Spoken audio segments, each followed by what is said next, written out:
Peace. Today is Wednesday, March 20th. Making today's math. Wisdom cipher, all being born to wisdom. That's right. Wisdom is your wise words. A cipher is a person, place, a thing. Take your wisdom and give it to other people. Take it to other places. And through that cipher will produce more wisdom. Peace.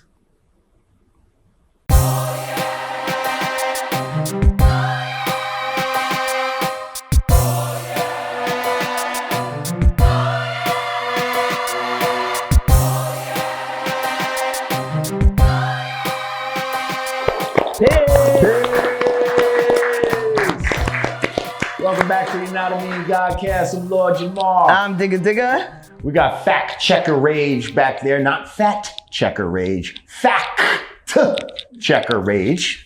And in between us, we got the incomparable General Mysonne from the boogie down Bronx. In our first section, we talked to you about your early beginnings coming up in the Bronx. You know, you're influenced by hip hop, some of your ups and downs, you know, growing up in a household with your mother and father being addicted to drugs. If I may share as well, my father was also, you know, addicted to drugs. He actually came out of it though later. But I wasn't around. He didn't let us see that. You know what I mean? So anyway, that's a whole other thing. But so later on, so you rhyming, you doing your music thing. First of all, if you'd like to donate to the show, go to cash.me/$Yanadameen, patreon.com/Yanadameen, or Yanadameen.com/support. Thank you. We appreciate you. So you rhyming. How do you get to the point where you got signed? Like, what was? Okay. I think I remember something. You started doing battles, and something about DMX might have been involved. You battled people like DMX and who else?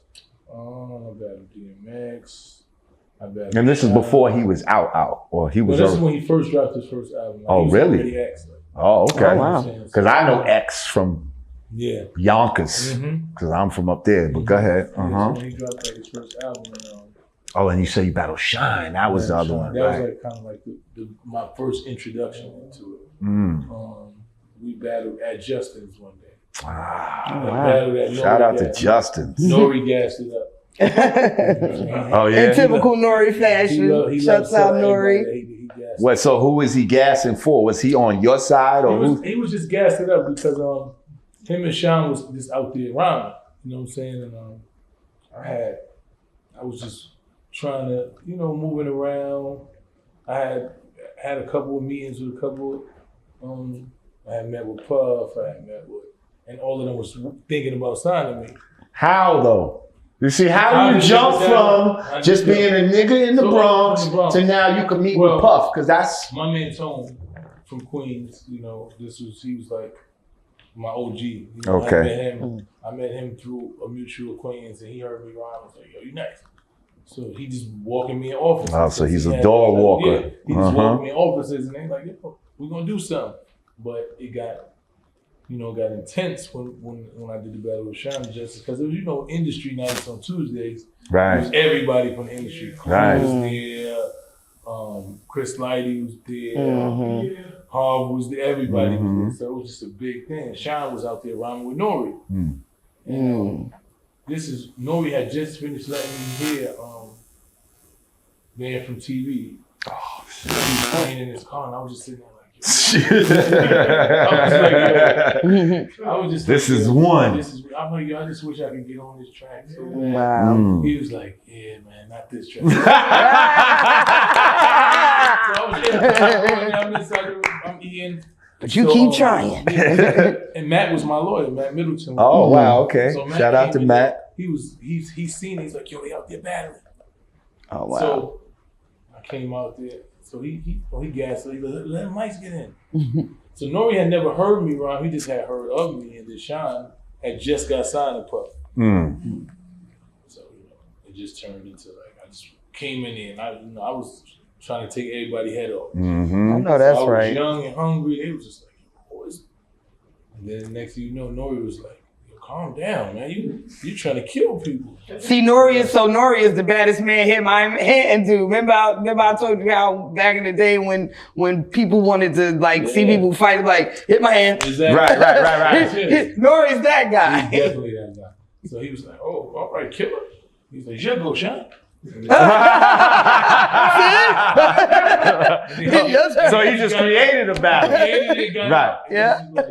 You know, and then it just starts spreading, like, yo, you know, and then Chris was like, yo, I want to sign you. Rest in peace, Chris Lighty. That was once my manager. So, Word. and it was from that, it was, you know, the rest was from there. So you were signed to Def Jam, which for some people is, you know, a dream come true. Yeah. Especially at that time. Right. But I don't remember a bunch of records, you know, from Mysonne coming out of the Def Jam label. What happened? Because now you're not, there's many stories up there. I know Lady Luck was up there for a while. Shout out Lady Luck. She wants to come up here actually too. What happened? I went to jail. Oh, so you fucked it up. It wasn't their fault. I actually got falsely accused of a crime. Okay. So before I got signed, I was facing 2 armed robbery charges. And from 97, I got signed the end of 98. And so I was facing these charges, and then like I was literally supposed to, we had finished the whole album, like we had like everybody on the album. I had a dope album, I had Foxy on the album, I had 8 Ball and MJG on my album, I had Mace on my album, I had the Locks on the album. This was in '98, so You was about to you kill know it. what I'm saying? Like I had a body of work. Like it was so dope. I remember I let Puff hear the album, and he was just like, "This is a dope album." You know, and that's what he wasn't. Right. Nothing. Right. So yeah, I had a whole project. I was supposed to be on the day I got locked up. I was supposed to be on the Vibrant Thing remix. I was supposed to go record my verse for it, and then end up going to jail. So it was a lot. It was just crazy. Next thing I know, I was in jail for 7 years. Just the worst timing ever. Worst timing ever. Like I went to trial because I was innocent. No previous charges, nothing. And wait, you got sentenced to 14 years, 7 to which 14. 7. Okay. 7, 14. So now, how does someone just not fall into such a deep depression that you never come out of? Like, how do you, A, not fall into depression, B, not become so bitter at the world that your fucking chance got taken away right at the moment of about to bite the apple? Like, explain that to me. How did you have the fortitude to even get through that? Because I'm telling you, this, you know, I know some white people that would have jumped, you know, they would have killed themselves over some shit like that. No, it was hard, man. I'm not gonna lie to you. Sitting in the jail, and Just some black people too. yeah, all kinds of people, and I'm just sitting in there. I'm just thinking a little stock market, right? You know how white people just can't take hardship the way we can, but No. They had influenza. yeah. Right. Yeah. So but at the end of the day, it was just like I just made up my mind, man, that it was like I was not going to succumb to that. You know, like I wasn't going to be the bitter dude and frustrated. It's like God did this for a reason. Whatever the universe has in store, you know what I'm saying? My thing is just become mentally better, physically better, be more prepared for society when I get there. I can't just dwell on what it is. This is the car. Like I was used to my cars being dealt like this. Saying something from my mother being on drugs, father passing away young, having to deal with all that shit. It was just like this was just another cross to bear. It was something else that I had to overcome. So, you know, just continue to grow, just learn, and just wanted to be prepared when I got here. You know? Yeah. So now, what happened to the album? It gets shelved. Yeah, Is there ever any discussion of There was a discussion, but it was never because I never had a chance to do anything for it. The album was done. But they had no videos. No videos. No artwork. No artwork. Not even a photo shoot. Nothing. You know what I'm saying? And he wasn't allowed. We was trying to like, yo, give me some time. Right. You know how Sean got an opportunity before he got like right to do some shit. Right. Yeah. Unfortunately, I didn't do that. The only song that I had that was out was on the Rough Riders when I did the Rough Riders song, and then when I did the Violators, it was just a couple of songs that was on the Violators, but I never got the. I wasn't even home when it was released. Cause I just remember hearing your name a lot at one point. You know what I mean? Like you're in certain circles and my song, but there was never really music to connect to the name. Mm-hmm. And then you didn't really hear the name anymore. Mm-hmm. You know what I mean? So nobody really knew what happened. So you're in the Just, and you decide to take a negative and turn it into a positive, and you create a organization inside the Just, yes? Mm-hmm. What was the name of? Us ENT. Us ENT, right. What, and that was stand for? Just Unified Soldiers. Unified Soldiers. Oh, I love what this sounds like. Tell us a little bit about that. Well, it was just, I wanted to come home with something that was structured, that represented something, that represented strength. So I just called it Us, and I was like, Us. I wanted it to be for us. Yes. And not them. Not them, and that's what my nickname was, the General. People would call me that from basketball. Because I was a point guard, I always like to direct and do things. So it became like a title. And then even in prison, the way I just carried myself, I wasn't with no gangs.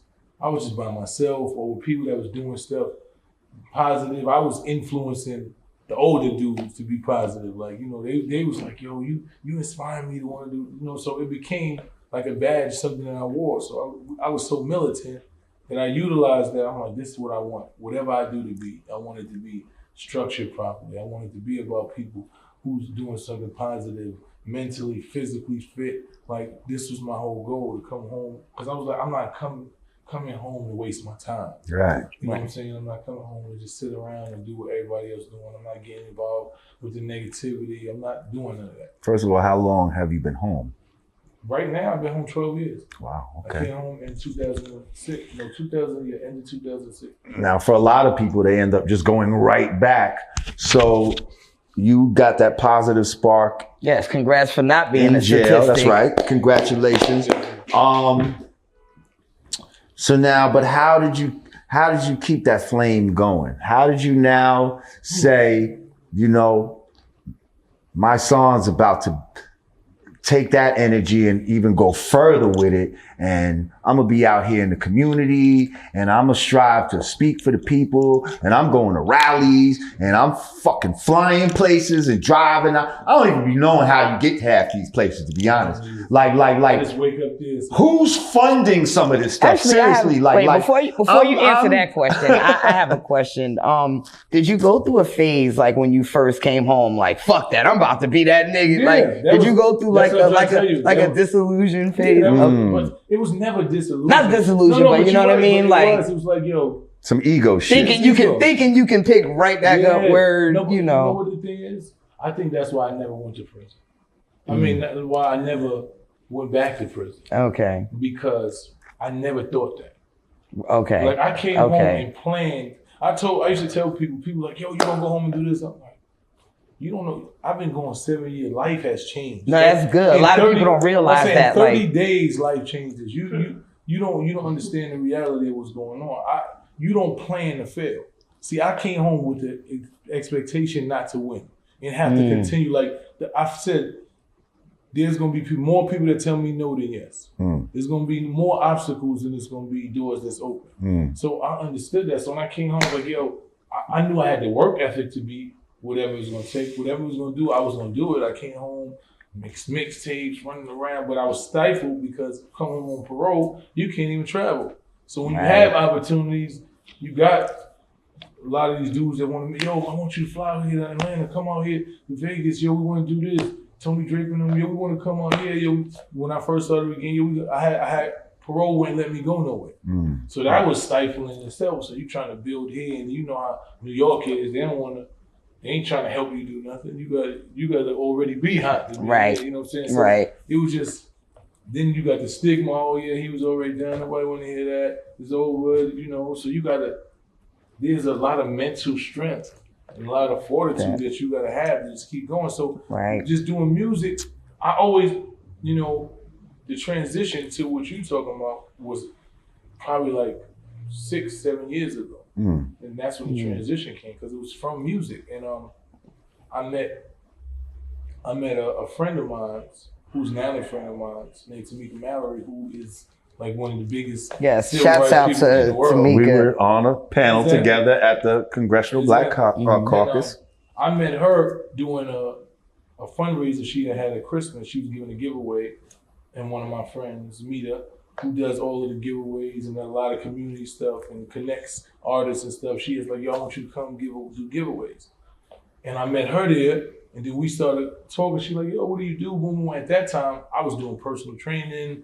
I was doing everything. I was just doing so many different things, music. That could be a whole next thing. There's so much to talk about with Mysonne. Right. Go ahead. So I was doing that. So we started connecting. She was like, yo, I need a personal trainer.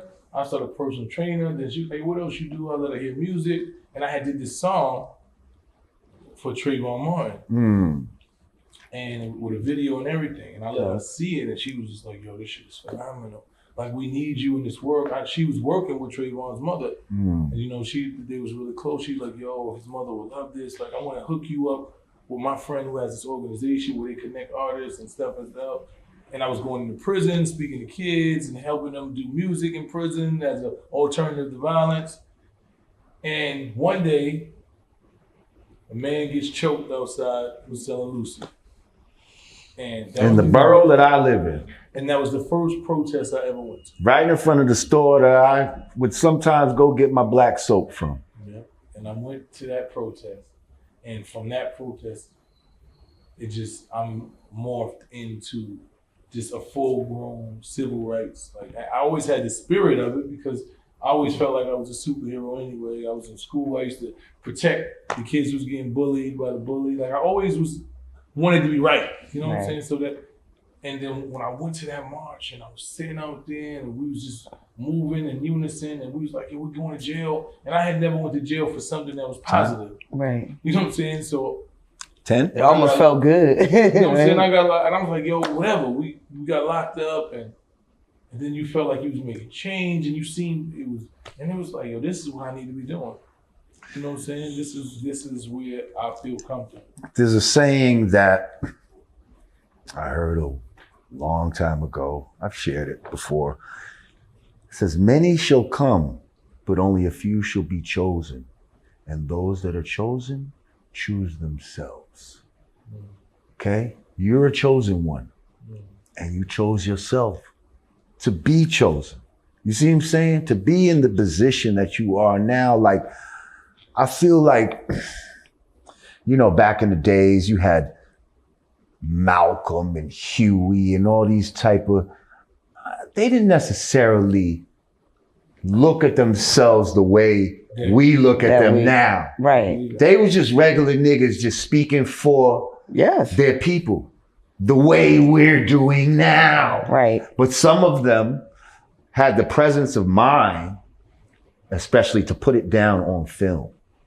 Okay, especially like a Malcolm, or to record it, you see, for posterity. So, because there were a lot of people that were out there building and stuff like that, but we only remember the Martins and the Malcolms. Why? And the Hugh, because they recorded what they did. You see what I'm saying? The Panthers recorded their protests.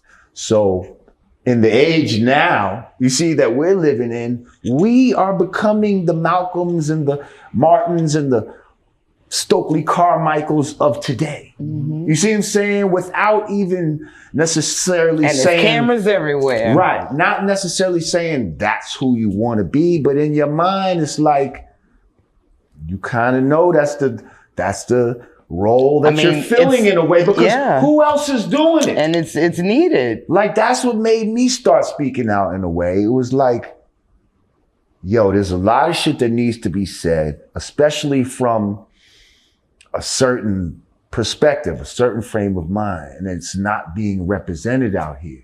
I'm looking around, I'm waiting for other niggas to say it, and they not saying it. So I feel like I got to do it. Like, you know what I mean? I don't want to be the only one, but sometimes it's like that. Yeah, if not me, then who? And I feel like that all the time. I feel like if not now, then when? I'm just feeling like, damn, I don't want to have to say this. Like, why can't somebody else? But it need to be said. Like, I don't want to. Right. And you know, sometimes you be like, people, well, you always gotta say, yeah, I feel like that. Right. Right. I don't want. I wish somebody else would. I wish somebody gotta be said. Like, I can't sleep at night knowing that this is going on and nobody's saying nothing. And right. I knew it was wrong, or I knew I felt passionate about it and I didn't say nothing about it. That's just not who I am.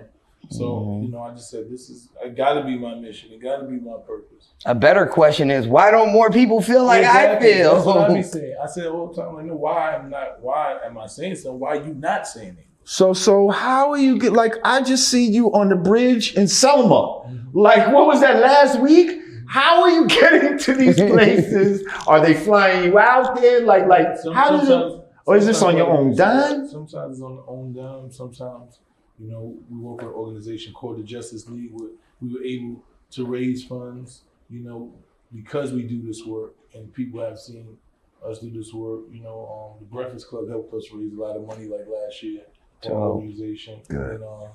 And then sometimes it just be on our own dime. And Tamika works with the Women's March, who's raised money, and she's like forefront in all these things. So when we need to get up she's and go, phenomenal. you know, we need to get up and go. She's like, Mike, we gotta go. Or I call her like, we need to be doing this. Like, she called me, we need to go to MDC. I'm like, all right, we need to go down there and spend a night out there. And then we got people to donate for RV so that we spent 3 or 4 nights out there until the lights came on. So, you know, it's just by the grace of God, man. It's just been the work and the passion that we have and the authenticity that we bring to it has inspired people to either support it or us. God has just found a way for us to be able to be at the places we need to be. Now, before Rage asks your question, if people would like to donate to your cause and help support you to, you know, because this shit ain't free. Like, I asked you to come here. You didn't ask me for no gas money, no toll, nothing. You just showed up. You know what I mean? But we live in a real world and it fucking costs money to move around and all of that type of shit. And so when you work for the people, then the people have to supply the paycheck. Like, it's just real. Like Malcolm X's crib got firebombed. We don't know who it got firebombed by, but he was living in a house that was basically given to him by the Nation of Islam. Like, he didn't have shit. He didn't have no money. And now, you know, the movie Malcolm X might have grossed how many millions of dollars, but it's like, you know, why do the people, the revolutionaries of the time seem to always have to struggle and all that? Why? Like the people need to support. So is there a way, a method, a way for people to contact you and support your movement? You can support me. I'm on PayPal, you know, Mysonne, NY General. You can donate to my PayPal account. I actually got a show coming up on Saturday. Oh, this Saturday? Y'all need to come. Hey. I'm doing SOBs. I'm DJing Saturday. Wait, what time is your show? From like 7 and 10. Oh. Yeah. I'll come to your show if you come fuck with me at the 5 spot on Myrtle Ave. Oh, I'm coming to that. That's damn seafood. Oh my goodness. I'm so greedy. Look, fuck Jamar. Fuck what Jamar doing. I'm coming to that seafood. Fuck yeah. Let's go to Mysonne. So we say SOBs? Yes. SOBs. SOB. All right, SOBs, March 16th. This is gonna come out after that, but fuck. Fuck it, but we already. Yeah. By the time y'all see it, we don't know. No, but you know what? Show. We can just do like an insert. Oh yeah. For Friday's clip. Right. Yes, we can do that. We can do that. Okay. Yes, we can insert that. This Saturday, check out Mysonne at SOBs doing his goddamn thing. Then right after that, we're going to head over to Brooklyn Bridge and go to the 5 spot on Myrtle Ave, where I'm going to be spinning on the 1s and 2s, hitting the best of the golden era fucking hip hop and R&B. That's how we do. If you've never been to like the Tunnel, or if you've never been to like Latin Quarters or Union Square, and if you don't like that type of energy, then don't come to this. Don't come, because that's the type of shit I'm playing. Like, I'm not. There ain't gonna be no Lil Uzi Vert or none of that is going on. None of that is going on. Strictly classic hip hop shit. Now I have a question. Okay, we got 3 minutes in We this got 3 segment. minutes? Mhm. Okay. Is there any situation that you've ever felt like, oh shit, like like this might be, I think we might be in for it. I think it was. I think there's a young lady by the name of Chiquisha Clemens that was abused by an officer in the Waffle House in Alabama. Yes, she was with us came off. in DC. Mm-hmm. And we were told that they probably was gonna have armed people outside, like we was doing a protest, and we was told that somebody might try to shoot us. It was coming from a lot of different places, and, Right. Even our security couldn't even protect us. So it was just me and probably another brother with us, and we was marching, and it was like all around us, and I was just, that was like the first time I was like kind of nervous. There was a lot of us, and everybody was talking. The security was trying to talk us out of it, like, yo, be careful. These people down in Alabama, they have, they've been told to shoot and all this stuff. So I think that was the first time I was that heightened. Felt like, oh shit. Like shit might go down. But see, that's the epitome of courage, though, because courage is not being scared. It's actually having fear and facing that fear, Right. and what you do in that moment, how you face it. That's the epitome of courage. Listen, I want you to look at the time. Do you have to go right now, or do you got one more 20 minutes? What I need to, I can't get 20. Okay. Well, then listen. You've given more than enough. This was great. We got to bring you back, bro. Yes, We got to bring you back because there's so much more we could talk about. I'd love to get into, man, I love to, man. come back, talk about physical fitness. Yep, and I'm gonna bring y'all on my podcast, Oh, Okay. absolutely. I work for the people. Absolutely. Oh, Come on, let's let's go. Listen, thank you Thank so you, much man. for Thank coming you for by. having me. Listen, he got to go pick up his fucking children. That's right. Okay? I don't like to Daddy call them kids because kids are baby goats that go to the slaughter. Okay? So I like to call them children. So he got to go pick up his children right now like a real man does. That's okay? right. Take care of his family. Again, what's your social media? Mysonne NY General for Instagram, at Mysonne on Twitter, and my Facebook is Mysonne. Yo, my brother, Appreciate you. thank you so much, Thank bro. you for having me. Yes, let's get up Saturday. Thank you for coming out. See y'all Saturday. Ladies and Going gentlemen, down. Mysonne, clap it up. Yay. And we'll be back. You know what I mean? You know what I mean? Uh-huh.